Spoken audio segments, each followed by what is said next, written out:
This adopted kid built a $2 trillion empire from the passenger seat of a beat-up Chevy Blazer. He typed out a business plan during a cross-country drive in 1994. And 30 years later, his company makes $1.2 million every single minute. Not from viral products or flashy ads, but from a strategy that crushed entire industries and took over the cloud, the marketplace, even your living room. And just as the regulators came knocking, he vanished. Albuquerque, 1964. In a modest hospital room, a baby was born who would one day make it possible for you to order 600 glow-in-the-dark garden gnomes at 3 a.m. with a single click. His name wasn't Bezos yet. That would come later. His teenage mom, Jackie, was working as a secretary. His biological dad, a circus performer who vanished before little Jeff could even say, "Dada." But life has a funny way of working out. A few years later, a Cuban immigrant named Miguel Mike Bezos married Jackie, adopted Jeff, and gave him both a new last name and what would become the origin story of an empire. Even as a kid, Jeff was different. He was the type who'd ace every test, then stare at the stars a little too long while mumbling about colonizing the moon. At his high school graduation, he gave a speech declaring his dream to build space hotels and amusement parks in orbit. Everyone clapped politely, then probably went home wondering whether to be inspired or slightly concerned. Jeff, meanwhile, went to Princeton. There, he double majored in electrical engineering and computer science, because apparently, why choose just one way to take over the world? He graduated valedictorian, but he wasn't your typical popular genius. His brain ran on pure logic, copious amounts of caffeine, and what could only be described as an uncomfortable level of ambition. Still, he was charming in his own intense way, like if the Terminator could crack dad jokes. After college, Jeff did what any overachieving, overqualified tech geek would do in the early 90s. He bounced around safe, well-paying jobs, Bankers Trust, a failed telecom startup, the usual suspects. But then came D.E. Shaw, a mysterious Wall Street hedge fund with a reputation for hiring brilliantly weird people. Bezos joined and shot up to senior VP by age 30, working directly under David Shaw, a man who basically played 4D chess with financial markets for a living. It was at D.E. Shaw that Jeff met Mackenzie Tuttle. Smart, sharp, and apparently willing to marry a guy who thought spreadsheets were genuinely romantic. They got engaged just 3 months after their first date. Everything changed with one number. Bezos came across a report that stopped him dead in his tracks. The internet was growing at 2,300% per year. This wasn't just some trendy tech bubble. This was a gravitational force, and Jeff had just discovered escape velocity. So he did what any good analyst would do. He made a spreadsheet, 20 different internet business ideas, online CDs, online clothing, online dog food, but one kept jumping out at him. Books. Why books? Simple. Millions of titles, compact storage, already standardized. Books were, as Jeff would later put it, the perfect gateway drug to e-commerce. Here's the thing though, Jeff was a senior VP at a prestigious Wall Street firm. He had money, prestige, respect, nice suits. So when he walked into his boss's office and said, "Hey, I'm quitting to sell books on the internet," his boss replied, "That sounds like a great idea for someone who doesn't already have a good job." Jeff did the only logical thing. He packed up his entire life, convinced Mackenzie to quit her job too, and started driving from New York to Seattle in their beat-up Chevy Blazer. And here's the beautiful part. While Mackenzie drove, Jeff sat in the passenger seat, typing up the Amazon business plan on his laptop. Somewhere along Interstate 80, between endless cornfields and truck stops, the world's largest online retailer was being written in bullet points at 65 miles per hour. But it almost wasn't called Amazon. Jeff's first choice was Cadabra, as in abracadabra, until his lawyer misheard it as cadaver. Not exactly ideal branding for selling cookbooks. Then he considered Relentless, which he liked so much he actually bought the domain. Fun fact, if you type relentless.com today, it still redirects to Amazon. Seriously, try it.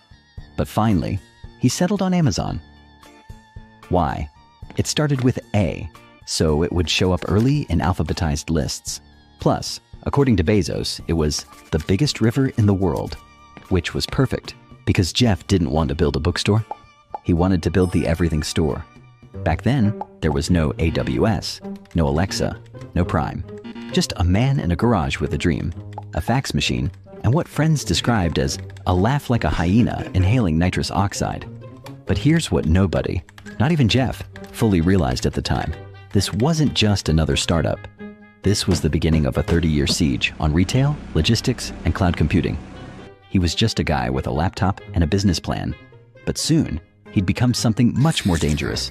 A founder with no fear, no limits, and a methodical plan to reshape the entire economy. The world had no idea what was about to hit it. Summer, 1994. Bezos officially founded Amazon with $10,000 in seed money from his parents. Money they later admitted came from their retirement fund. His office setup was legendary. A desk made from a door bolted to 2x4s, plain, functional, and a perfect symbol of the company's obsession with frugality. Every dollar saved was a dollar that could be pumped back into growth. In July 1995, the website went live. The next day, someone ordered Fluid Concepts and Creative Analogies, a dense technical book about artificial intelligence. Not exactly a bestseller, but it was a start. Then came more orders, and more. In those early days, Bezos would ring a bell in the office for every single sale, until they were getting so many orders, they had to stop because the bell never stopped ringing. Within weeks, customers from all 50 states and over 40 countries were clicking buy. Jeff had tapped into something deeper than just online shopping. He was selling access, efficiency, and most importantly, time. His philosophy was brutally simple: get big fast. And he meant it. There was no time for polish, just pure urgency. Code was written by people running on no sleep. Orders were packed by employees, still learning the software as they went. Mistakes happened constantly. At one point, a textbook was accidentally listed for $23 million. But perfection wasn't the goal. Speed was everything. In 1997, Amazon went public. The company still wasn't profitable, and Wall Street analysts weren't convinced it ever would be. One famously called it Amazon.toast. But Bezos had a different message for investors. Think long-term growth, not short-term profit. The investors who believed him would eventually be rewarded beyond their wildest dreams. Around this time, Bezos launched something that would define Amazon forever: customer reviews. To most retailers, letting buyers trash talk products directly on your own website seemed insane. But Bezos believed transparency would build trust. And he was right. Customers didn't just come to buy, they came to browse, research, and compare. That engagement created something more valuable than sales: loyalty. From there, Amazon expanded relentlessly. Books, to CDs, to DVDs, to toys, to electronics. By the end of the 90s, it wasn't just a bookstore anymore. It was becoming a digital everything store. Revenue was exploding, traffic was surging, Wall Street was falling in love.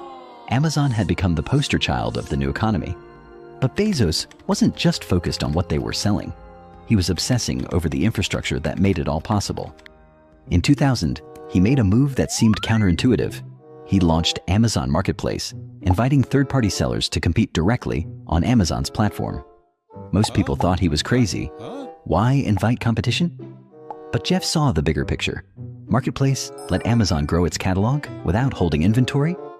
More importantly, it gave the company an incredible source of data about what customers actually wanted. That same year, Amazon started acquiring companies strategically. Alexa Internet for web analytics, Audible for audiobooks, eventually Zappos for shoes and their legendary company culture. Later, Kiva Systems for warehouse robots, because humans are slow and, unfortunately, require healthcare and bathroom breaks. Amazon wasn't just selling things anymore. It was designing every single step of how things got sold, shipped, and reviewed.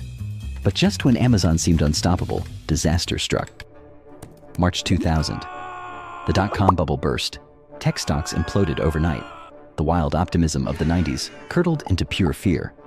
And Amazon, still burning money and showing no profit, suddenly found itself on Wall Street's hit list.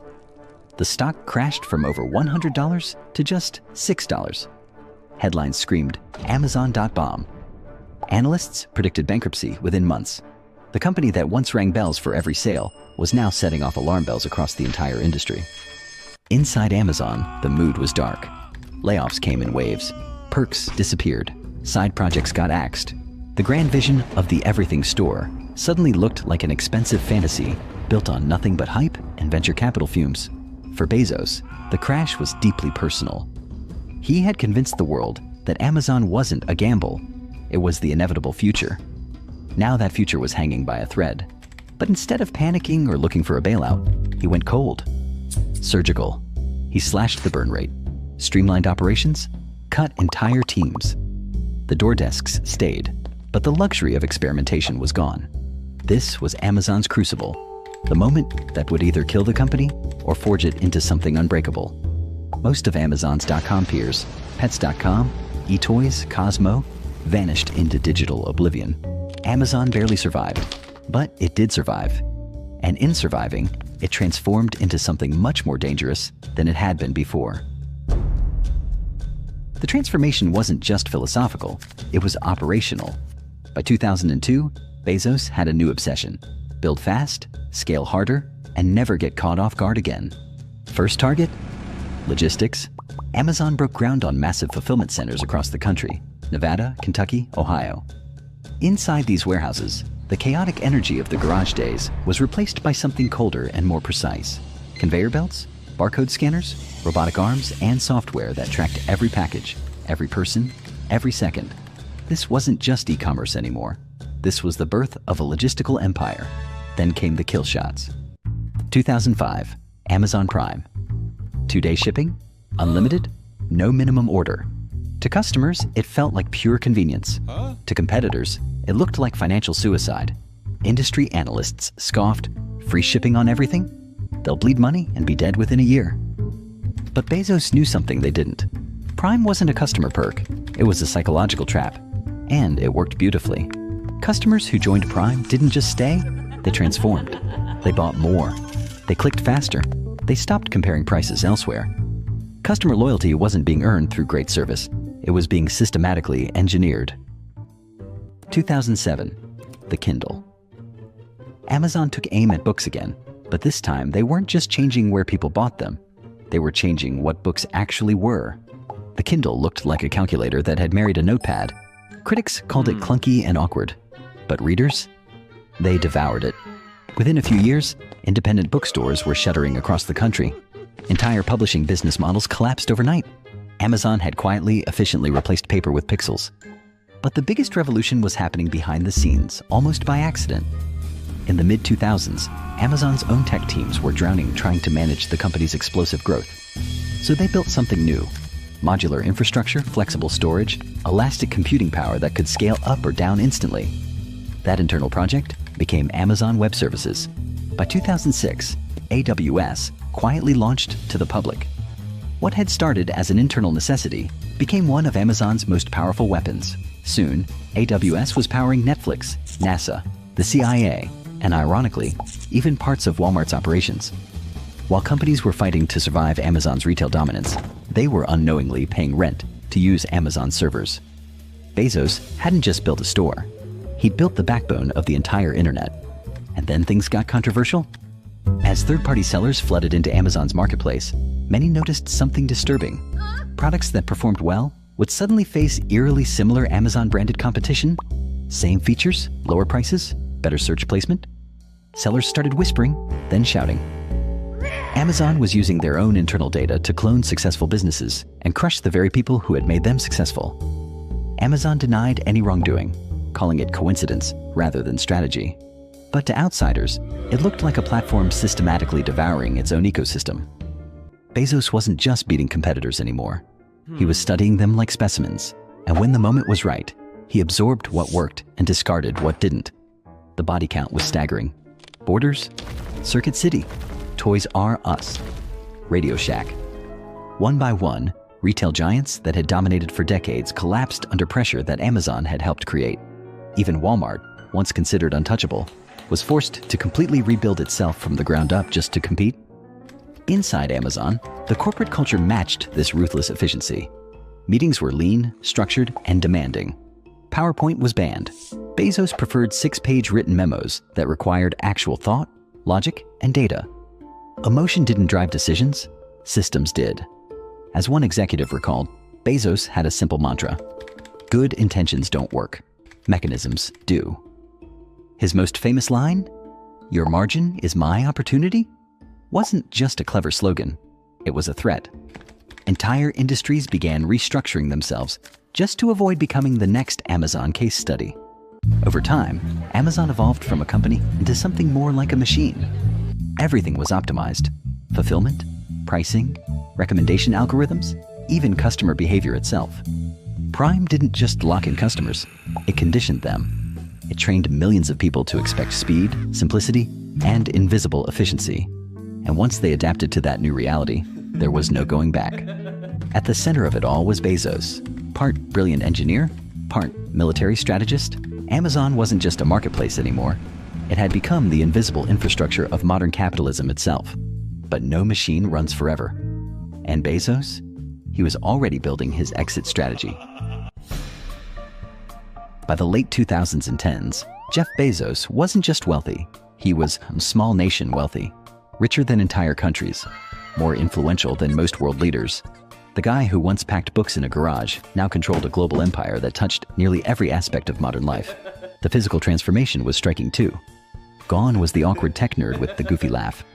The new Bezos was bald, jacked, and carried himself with the quiet confidence of someone who had bent reality to his will. Less startup founder, more final boss of capitalism. 2017, Whole Foods. Amazon's $13.7 billion acquisition wasn't just about selling organic groceries. It was about reimagining logistics entirely. Overnight, physical stores became distribution nodes. Traditional checkout lines were replaced by app-based scanning. Customers walked in for produce and walked out as unwitting participants in an efficiency experiment. By this point, Amazon had tentacles in everything. News with the Washington Post, entertainment with Twitch and Prime Video, healthcare with Amazon Care, smart homes with Alexa. One by one, entire industries found themselves operating in Amazon's shadow. But with that immense size came inevitable scrutiny. Inside Amazon's warehouses, reports surfaced of grueling working conditions, impossible quotas, constant surveillance, workers collapsing from exhaustion. Critics described fulfillment centers as digital sweatshops. Employees started referring to their handheld scanners as the wristbands of Sauron. Yet somehow, the machine kept running. Orders still arrived on time. The system held together. Meanwhile, regulators were circling. Lawmakers raised increasingly loud alarms about Amazon's dominance, accusing the company of crushing small sellers, manipulating search results, and weaponizing private seller data to destroy competition. 2020. For the first time in his career, Bezos was summoned to testify before Congress. The world watched as the architect of the everything store sat calmly before a panel of lawmakers, defending Amazon's practices with the same methodical precision he'd used to build the company. The subtext was unmistakable. You've built something incredibly powerful. Now, we need to know who it actually serves. Then, almost anticlimactically, it ended. February 2021, Bezos announced he was stepping down as CEO. No scandal, no crisis, just a quiet handoff to Andy Jassy, the head of AWS. After 27 years, the architect of Amazon was exiting day-to-day operations, like someone who had finished building a machine and was ready to move on to the next project. So what's he doing now? Sitting around refreshing LinkedIn like the rest of us, pretending to network? Absolutely no. Instead, he pivoted to his original obsession, space. Blue Origin, the rocket company he'd been quietly funding for years, became his new focus. While other billionaires chased headlines with space tourism stunts, Bezos was thinking bigger. Reusable launch systems, lunar landers, massive orbital habitats. He started calling Earth a beautiful place you can visit, like it was a weekend vacation spot, while casually proposing we move all heavy industry off-planet to keep Earth pristine. His personal life became tabloid fodder too. His marriage to Mackenzie ended in what became the most expensive divorce in history. She walked away with $36 billion and immediately started giving most of it away, becoming one of the most prolific philanthropists of the decade. Meanwhile, Jeff made headlines for different reasons. A $500 million super yacht so large, it required a second support yacht just to function. The internet had a field day. But Bezos didn't seem to care about the mockery. He just kept building. Because here's the thing about Jeff Bezos. Earth was never the end game. Not for the kid who once dreamed of space hotels and orbital amusement parks in his high school graduation speech. Amazon wasn't his magnum opus. It was his launchpad. The boy who stared at stars and whispered about colonizing the moon. He's still up there, plotting humanity's next chapter. this isn't the end of his story. It's just where it gets really interesting. See you in the next episode, and don't forget to subscribe to the channel. Bye-bye.